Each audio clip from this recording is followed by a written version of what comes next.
Israel ऐसा क्यों करना चाहेगा? और इसराइल पर अगर यह शक किया जा रहा है कि यह किया धरा इसराइल का है, असल में ऐसी कोई इनसिक्योरिटी की वजह है नहीं, तो यह शक क्यों किया जा रहा है?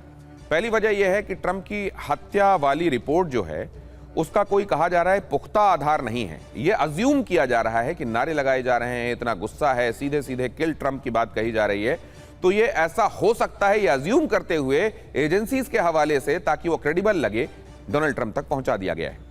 और ये प्रोवोकेशन की नीति है जो इजराइल अपना रहा है, क्योंकि ऐसा नहीं होता तो डोनाल्ड ट्रंप एक तरीके से अपने आप को इस युद्ध से पीछे खींचने की कोशिश में लगातार लगे हुए थे। इसीलिए उनको उकसाने की कोशिश की आशंका के तौर पर इसको देखा जा रहा है, ट्रंप की हत्या वाली रिपोर्ट को।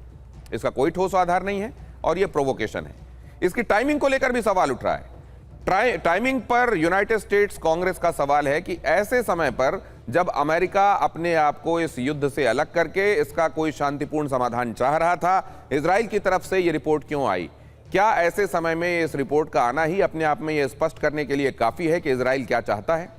दूसरी वजह, यूनाइटेड स्टेट्स और ईरान समझौते से नाखुश थे। यूएस भी नाखुश था और ईरान भी नाखुश था। क्या यह उस वजह से न्यूक्लियर कार्यक्रम पर कड़े प्रतिबंध नहीं लगे हैं और इजराइल चाहता था कि इसको लेकर वंस एंड फॉर ऑल कुछ फाइनल होना चाहिए, वो हुआ नहीं था? क्या इस वजह से ऐसा है? जंग से ईरान के स्टैंड पर कोई फर्क नहीं पड़ा। ये जो इतनी दिनों की जंग हुई उसके बाद ईरान के स्टैंड पर कोई फर्क पड़ा हो, ऐसा बिल्कुल दिखाई नहीं देता। क्या इसलिए इजराइल ये चाह रहा है कि जंग होनी चाहिए आगे और एक बार फैसला हो जाना चाहिए उन महत्वपूर्ण बिंदुओं पर? इजराइल समझौते से बेहद नाराज था और इसने नाराजगी छिपाने की कभी कोई कोशिश भी नहीं की। इस बात को सार्वजनिक किया गया। डोनाल्ड ट्रंप और बेंजामिन नेतन्याहू के बीच में जब कभी बात हुई और उनके बीच में गर्मा गर्मी हुई, बेंजामिन नेतन्याहू ने ये अगर कहा कि मैं तो अपने मिशन के साथ आगे बढ़ूंगा, आपको आना है तो आइए, इस बात को कभी छिपाने की कोशिश भी नहीं की गई। तीसरी वजह, खुफिया रिपोर्ट पुराना पैंतरा माना जा रहा है। इजरायली रिपोर्ट पर ही पहले भी हमला हुआ था। यह कहा जा रहा है कि फरवरी में जब हमला हुआ तब भी इजराइल की तरफ से यह रिपोर्ट दी जा रही थी कि वो बॉम्ब बनाने के बेहद करीब हैं और जल्द ही इस बारे में कुछ किया जाना चाहिए वरना बड़ा अनर्थ हो जाएगा। तब भी असल में ऐसा कोई आसन्न संकट नहीं था, क्योंकि तुलसी गबार्ड वगैरह सब ये जब बता रहे थे उस समय अमेरिकी खुफिया एजेंसियां ये कह रही थी कि नहीं ऐसा कोई खतरा नहीं है, लेकिन इजराइल की खुफिया एजेंसियां बता रही थी कि वो बम बनाने के बेहद करीब हैं। और तब भी क्या यही खुफिया एजेंसियों वाला पैंतरा अपनाकर 28 फरवरी वाला हमला करा दिया गया था? और क्या इसी तरीके का खुफिया एजेंसियों वाला पैंतरा ही था कि जून 2025 में भी हमला किया गया था ईरान के ऊपर? ये तमाम बातें हैं और इसके साथ साथ ये भी है कि ट्रंप की सुरक्षा की चिंता का फायदा उठाया जा रहा है क्या? ट्रंप अपनी सुरक्षा और अपनी छवि को लेकर बहुत संवेदनशील हैं। उनके ऊपर पहले भी हमले हो चुके हैं, इसलिए उनको यह बताया जाना कि आगे आपके ऊपर फिर हमला हो सकता है, जो पहले ही दूध से जल चुका हो उसको छाछ भी गर्म है, यह बताया जाना बहुत आसान हो जाता है। और क्या इसी तरीके से छाछ का गर्म होना इस समय डोनाल्ड ट्रंप को दिखाया जा रहा है, जबकि कोई वैसी इंपेंडिंग वजह नहीं है? सुरक्षा का डर दिखाकर ट्रंप को भड़काया जा रहा है क्या? और आक्रामक ट्रंप से हमला करवाना आसान है, यह बात इजराइल भांप रहा है क्या?